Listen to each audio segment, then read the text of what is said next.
Welcome back to NTS. I'm your host, Noah. Today we're doing a Liverpool versus Newcastle recap. And good news is Liverpool won. And they won quite convincingly, although it wasn't convincing throughout the whole match. And there were a few shaky moments for Liverpool. I felt overall they were the better team and they were deserving of a win. So yeah, let's talk about it. Thankfully they won. I mean, I was talking on last Wednesday about this after our 6-0 win versus Carabag about how I was predicting we'd win and I was hoping it would go smoothly and it has. So yeah. And this video is kind of I mean, I'm a bit late, so it's gonna be a recap, but it's only gonna be really just a reflection on some of the player performances. So, I mean, let's thank again, shout out to FotMob for this. This is really helpful. I think the biggest talking point recently has been the landlord or Gakpo. And honestly, his performances have been quite poor, but at the same time, it is a bit unfair to expect a 17-year-old to come and take his place, right? So there's not really much else Slot can do. He can maybe put Wirtz out wide and play left, but I just don't think I don't know if Wirtz has that blistering pace needed on the left. I mean, Gakpo doesn't really have that blistering pace either, I guess you could say. But yeah, I mean, I found him really dangerous, and I found him really energetic, lots of energy, and pretty relentless. Which, yeah, I really liked, and completed the most dribbles in the match. I think he played well. Um, I mean, there's not much else that can be said about this guy. I'm running out of words. I'm truly running out of words. Fantastic, fantastic. And honestly, he could have had three. He could have had three. He might could even have four because his one header was not the best. But this chance right here this chance right here in the 51st minute, really close to get, really close to giving him the hat trick. But overall, I mean, first goal, just great positioning, great instinct. That's a striker's instinct. That's what you need to be in the right place at the right time, and that's what he was. Right through the keeper's legs. And then for the second goal, that's all him. That's 100% just all him. Loads of space down the left, carries it, beats his man, toe punts it almost R9-esque and still scores. It was incredible to see. I was in like I was shocked. It was amazing. Verts again. I mean, let's take a look at Florian Verts' recent performances here. Goal and assist. So in his last his last 10 games, he has 6 goals and 2 assists, which is pretty good. I mean, yeah, okay.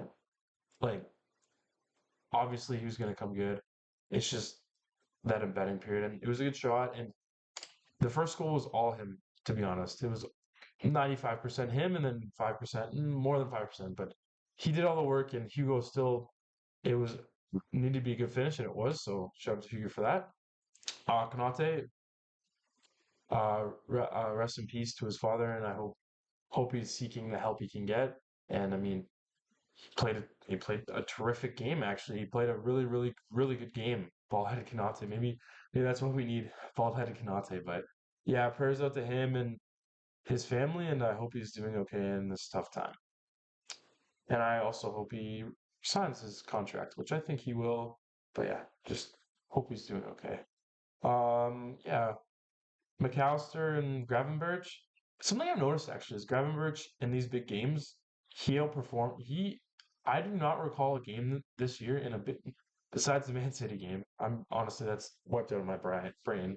But it seems that every big game where the other team is high intensity or high pressing, like Arsenal or Newcastle, he's been able to evade their press and break through. And I think that's what's winning us these games, or I guess not always winning us these games, but our midfield battle. We're winning the battle in the midfield, and that's just something we don't always do. And I think it's quite obvious when we lose the battle in the midfield, we lose the game because that's where all the counterattacking really happens. That's where all the space we allow all the space between our attackers and between our defenders.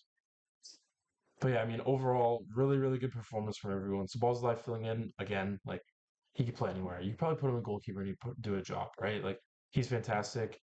I mean, the subs didn't really play enough to really make an impact. Jones, it's just Curtis Jones, man.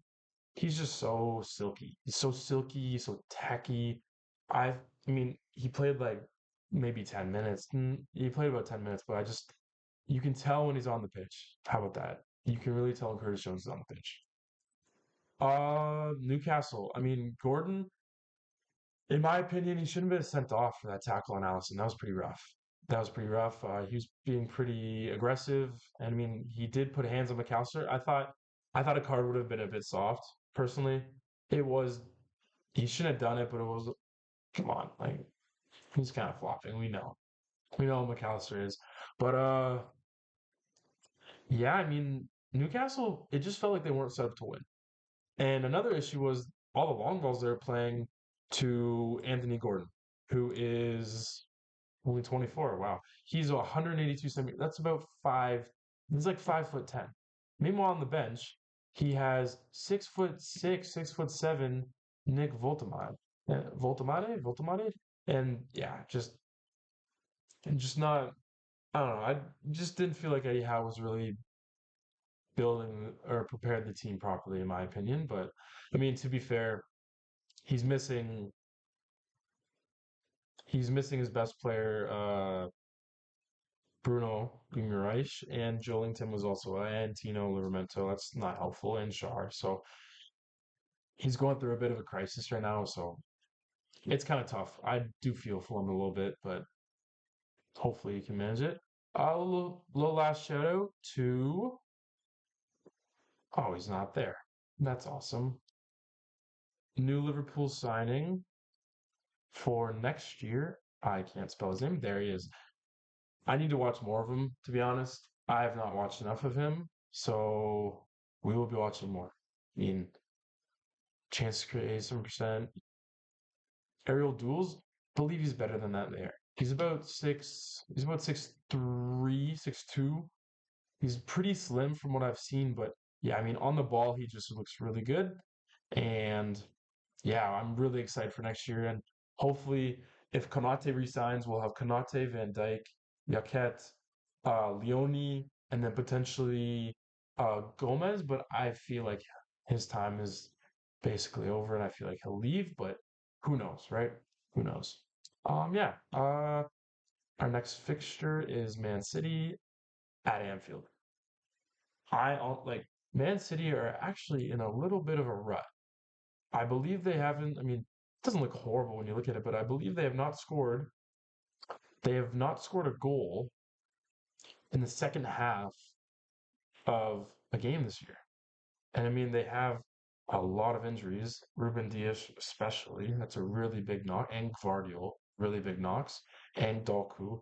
So I think Liverpool can take it to them, and if we just keep playing how we've been playing recently, I think we can win that. I really do. I really think we can win that. So yeah, this is kind of just Liverpool talk, talking about new signing that's coming in the summer. Gertruda, tough to miss out on him. Did he even play today? It's unfortunate, and I think honestly, it's gonna cost us. And to me, I didn't play. To me, it's just bad planning. It's bad planning. I don't know why you don't move from earlier because it just puts an unfair situation on Sunderland because how are they supposed to find someone with a day left in the transfer or 2 days left in the transfer? It was just unfair on them. So understandably, I can see why they requested a pretty big compensation package for uh recalling him from on his loan. But yeah, that's basically it. Uh, TK and Vert's incredible. Salah was like he was pretty good. He was pretty good. Um, I think he has he's like one of the best attackers in the Premier League ever, right?